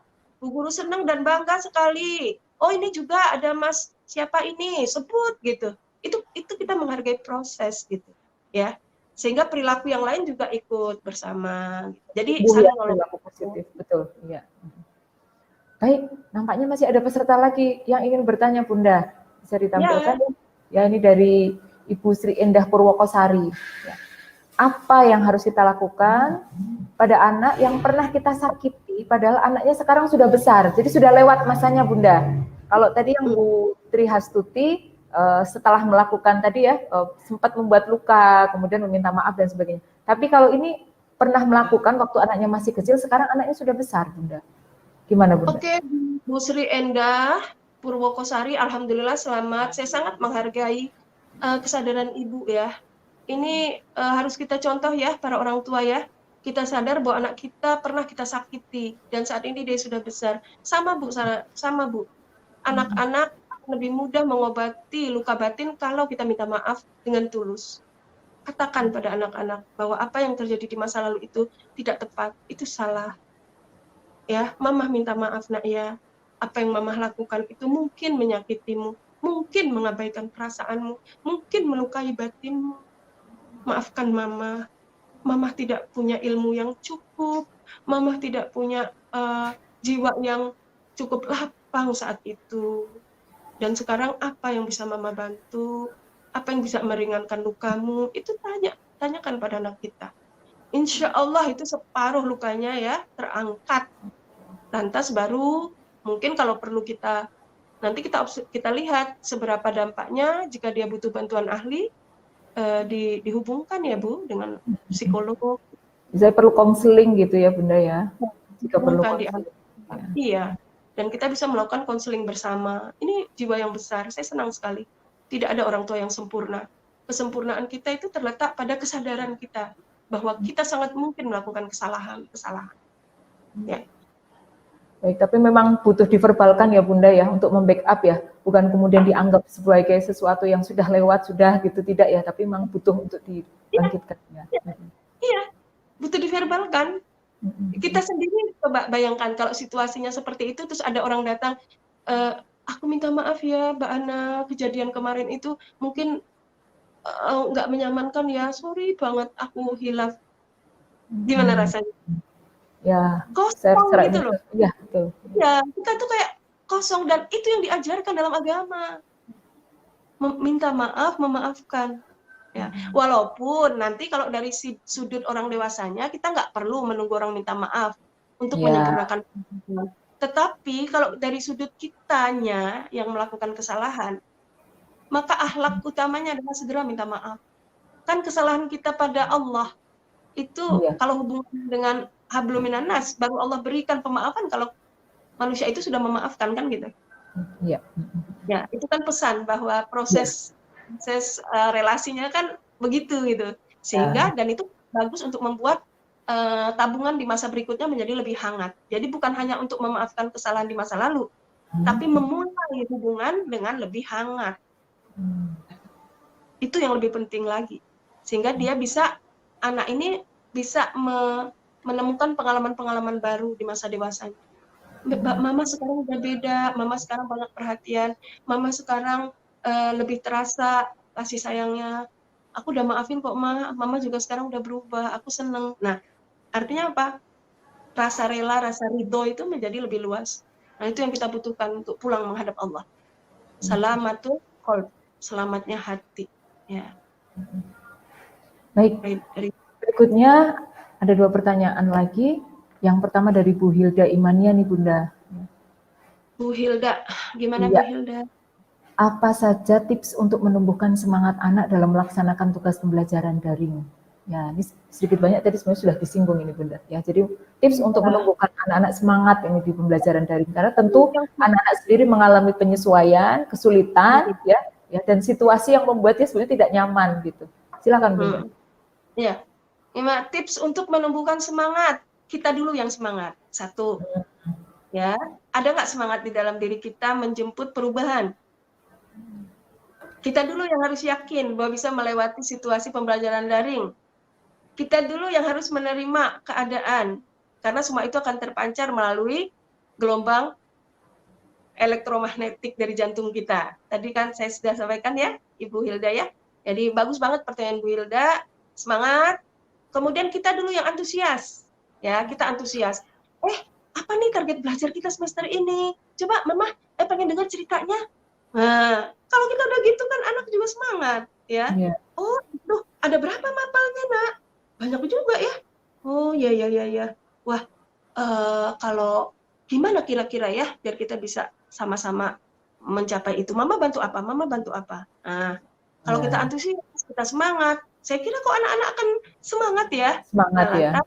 Iya, tapi kalau bukan kita menuntut ya. Bukan menuntut ya, beda. Kalau kita gini, apa misalnya kata-kata kita sudah selesai belum LK-nya? Sudah selesai belum gitu ya. Nilainya jangan tergantung sama mama. Mama juga repot loh. Pokoknya kamu harus bisa. Nah, ya saya kira sama seperti kita, anak itu ingin diperlakukan sama seperti kita, dihargai, dicintai, dimengerti, didukung, diterima, disukai. Jadi itu ya Bu ya, kalau kita sudah antusias, kita semangat, kembangkan komunikasi yang membuat anak merasa dicintai, disukai, didukung, dimengerti, dihargai. Puji, ya kalau dia sudah bisa melakukan puji dia dengan baik. Kalau ada kesalahan, toleransi dan bimbing untuk bisa memperbaiki, ya. Seperti misalnya pernah anak saya dapat feedback dari gurunya, oh tugas yang ini Hanif belum ngumpulin, jadi muncul laporan tuh bolong 1. Terus loh, kok aku bolong? Dia bilang gitu. Aku kan udah ngerjain, ternyata kurang teliti. Ya udah, nggak apa-apa. Coba cek lagi nak. Oh iya, ternyata soal yang D ada di bawah, di lembar yang agak jauh gitu.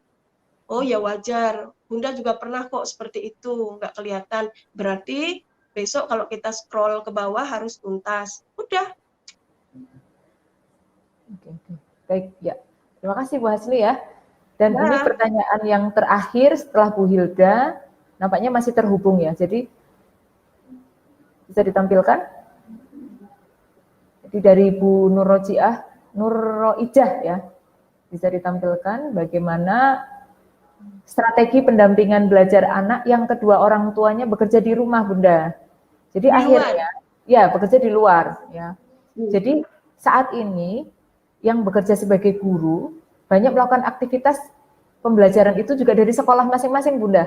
Ya, jadi gurunya tetap berangkat ke sekolah gitu. Tapi pembelajarannya daring, tatap muka di rumah gitu ya, online gitu ya. Tatap muka online maksudnya. Maka otomatis ya, setelah bekerja di luar semuanya, maka waktu ketemu dengan anak sore sampai malam ketika ortu dalam keadaan sudah capek gitu.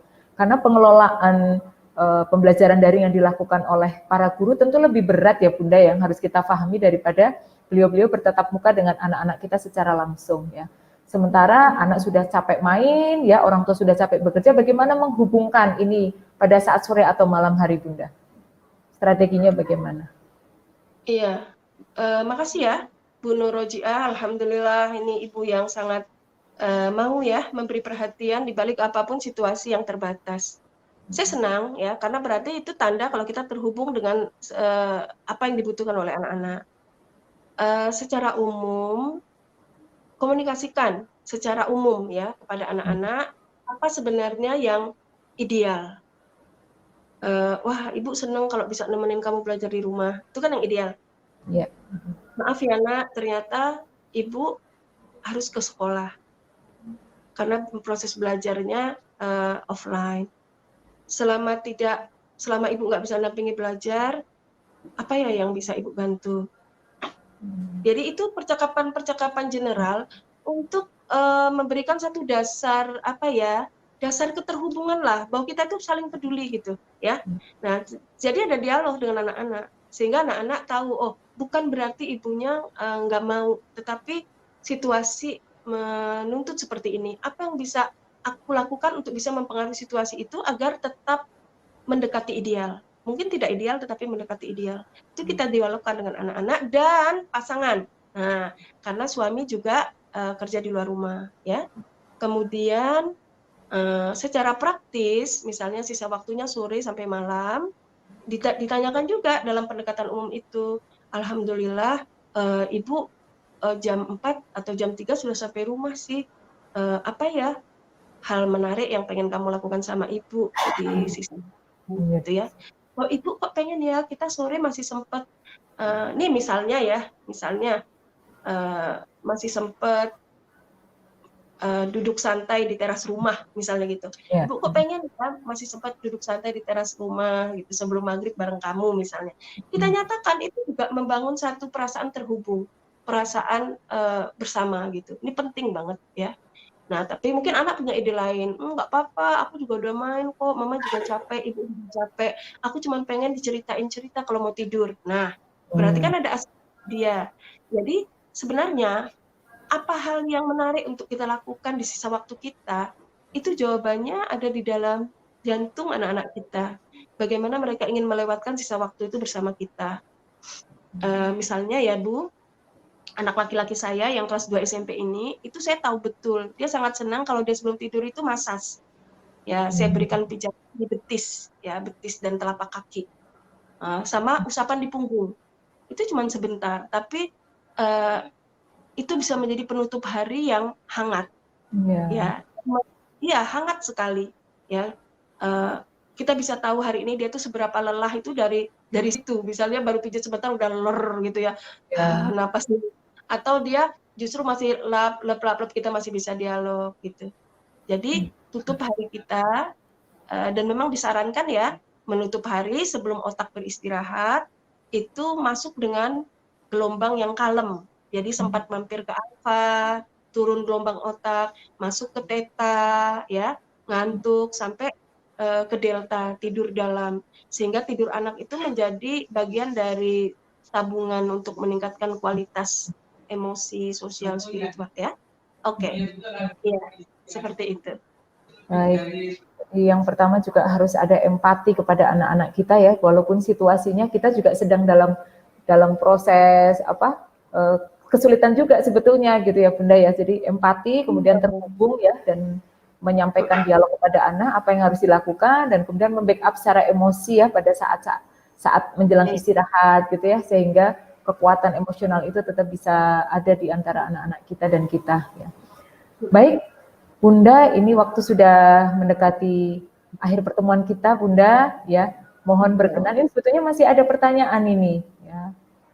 Oh, ada pertanyaan juga tentang membangun hubungan komunikasi dengan anak remaja. Enggak apa-apa, ini nanti menjadi komunikasi bisa kita balas ya, tidak harus di forum kita yang online ini ya, mungkin di forum-forum yang lain ya. Jadi Bu Ana, ya. Bu Ana, ya. Mungkin nggak apa-apa ya, boleh satu lagi ya.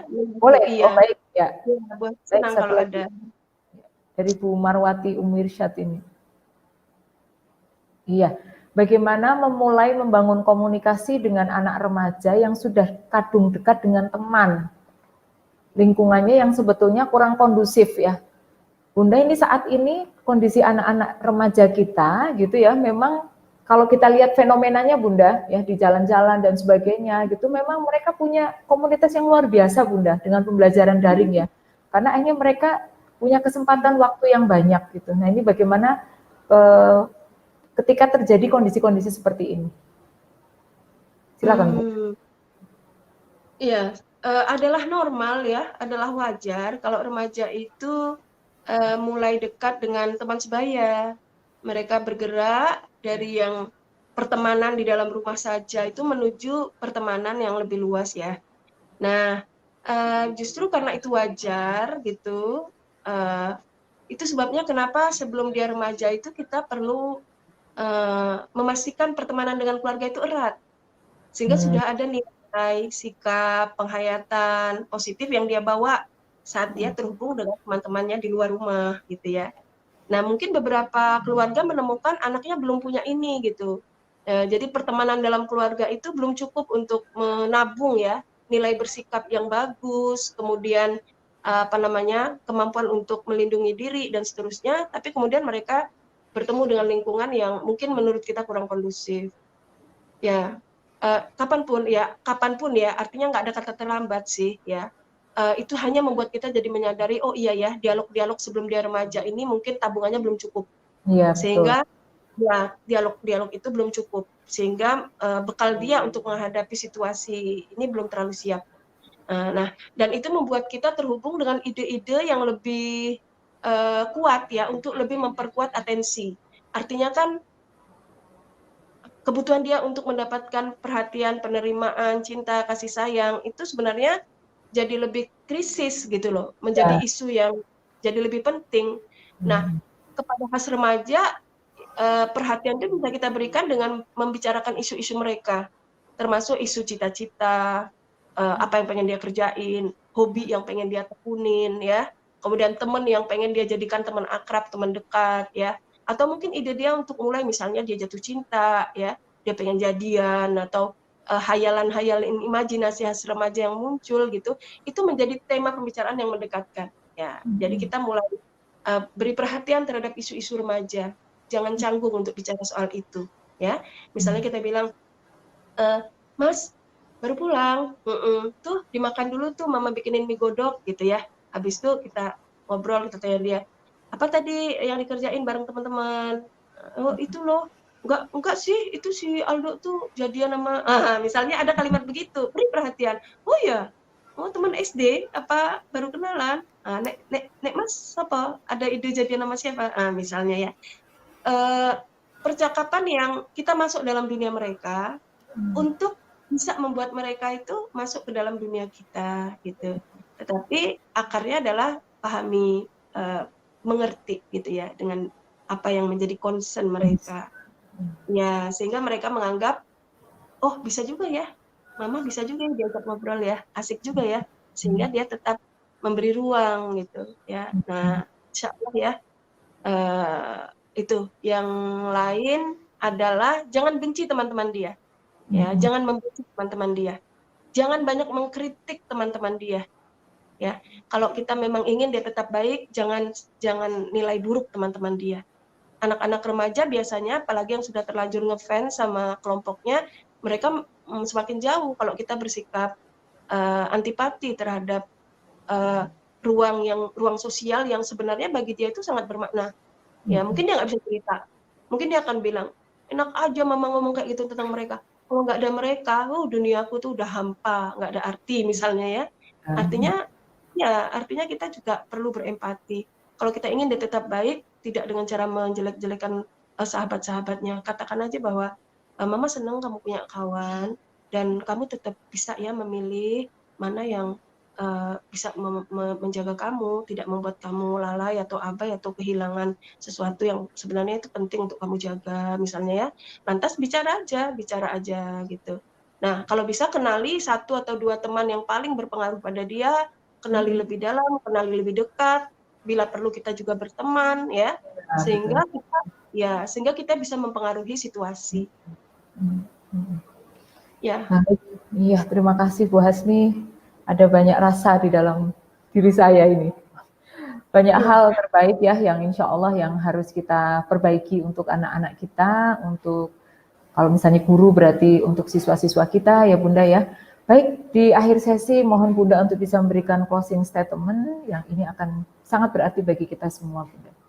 Ya, di akhir dari sesi ini saya mengajak diri saya dan ayah bunda serta teman-teman semua untuk mengingat sepenggal kisah yang diceritakan oleh Khalid Ar-Ribai, ya.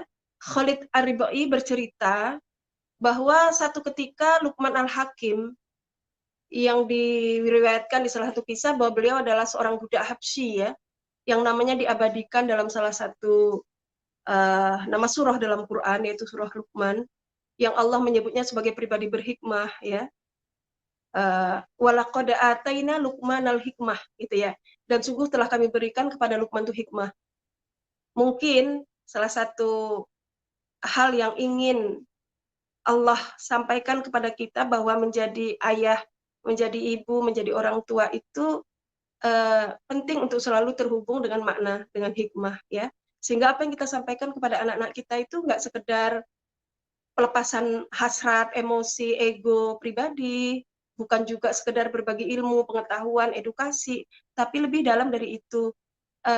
Mengasuh anak adalah membagi hikmah, mengasuh anak adalah membagi makna, sehingga anak-anak dapat tumbuh menjadi pribadi dewasa yang lebih bertanggung jawab, ya, menjalani hidup dengan kebahagiaan yang dimensinya dunia dan ukhrawi, ya, dunia dan akhirat gitu.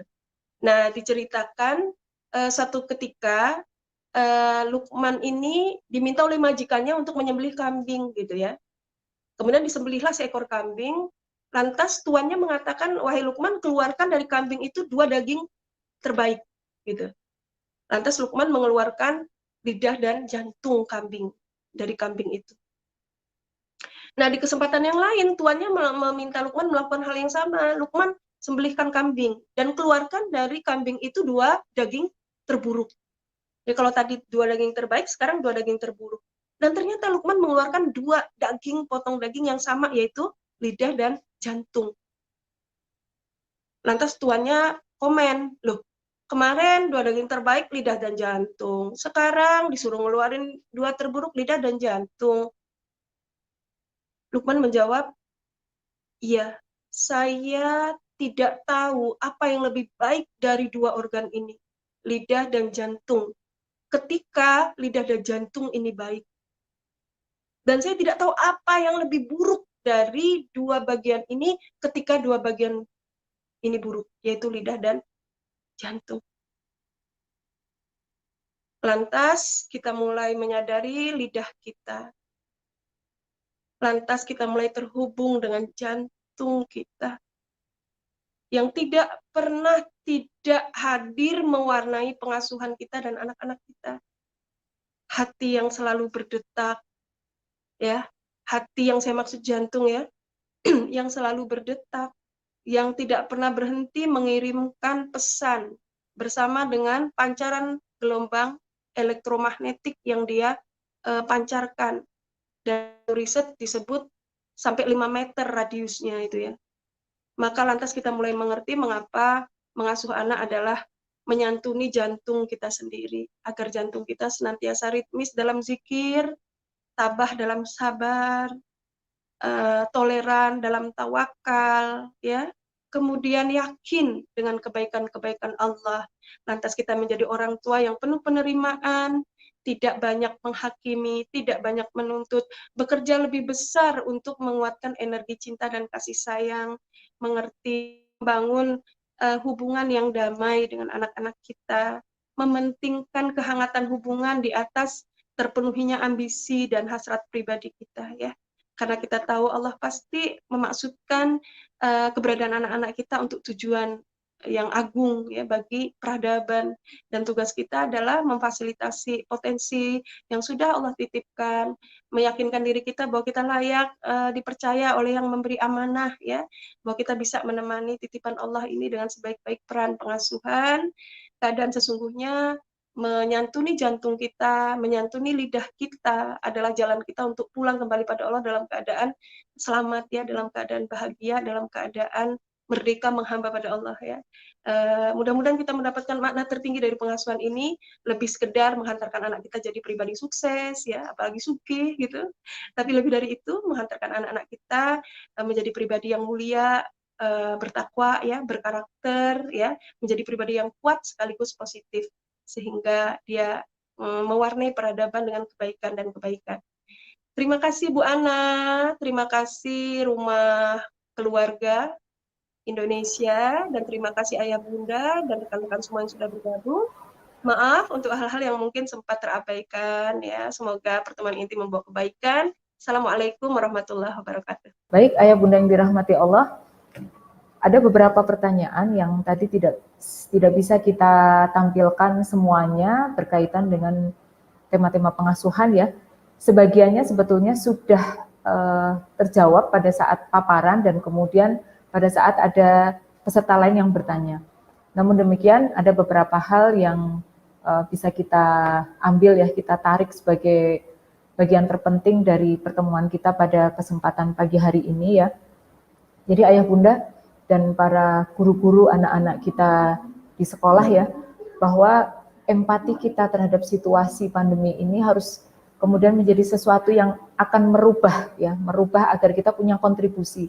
Karena memang bagi anak-anak kita juga tadi menemui kesulitan-kesulitan dalam belajar ya. Situasi yang membawa mereka juga harus menyesuaikan. Kalau kita sebagai orang tua, sebagai orang yang sudah dewasa, mungkin penyesuaian kita lebih mudah gitu ya.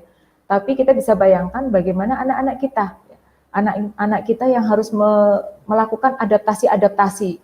Mereka beradaptasi dengan situasi rumahnya gitu ya, apalagi kalau kita sebagai orang tua tidak punya dukungan untuk menciptakan situasi yang kondusif bagi pembelajaran anak-anak kita, bagi tumbuh kembang karakter anak-anak kita, maka ini menjadi situasi sulit bagi mereka.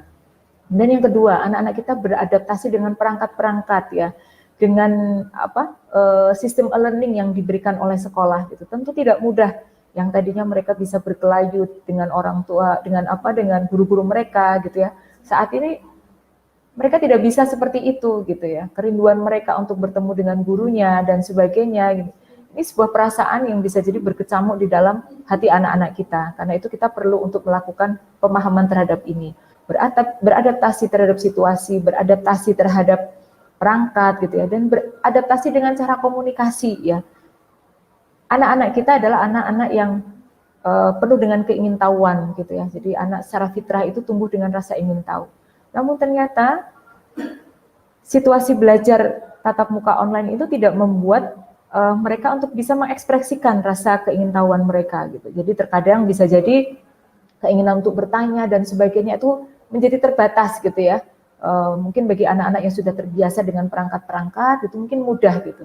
Tapi bagi yang tidak terbiasa karena harus bergantung pada orang tua atau kemudian terbatasnya perangkat yang dimiliki oleh orang tua, ini juga situasi yang harus kita pahami bersama.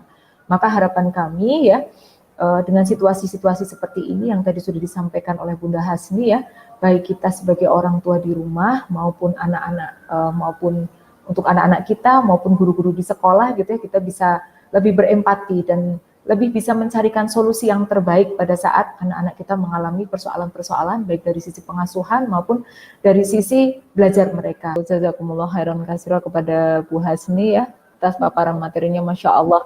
Ini kembali mengingatkan kita bahwa kita sebenarnya punya potensi yang luar biasa yang bisa kita hadirkan dari pengasuhan kita yang benar ya Bu Hasni ya, yang sehingga dari pengasuhan itu hadir anak-anak yang tumbuh untuk bisa mewarnai peradaban kita. Baik, Bapak Ibu yang dirahmati Allah dan rekan-rekan semua, kita akhiri pertemuan kita pada kesempatan siang hari ini. Setelah 2 jam kita mendengarkan dan menyimak bersama paparan materi serta berdiskusi bersama, semoga Allah memberikan keberkahan kepada kita semua melewati pagi hingga siang hari ini. Amin, Allahumma amin. Kita tutup bersama dengan bacaan hamdalah, alhamdulillahirabbil alamin, dan doa kafaratul majelis.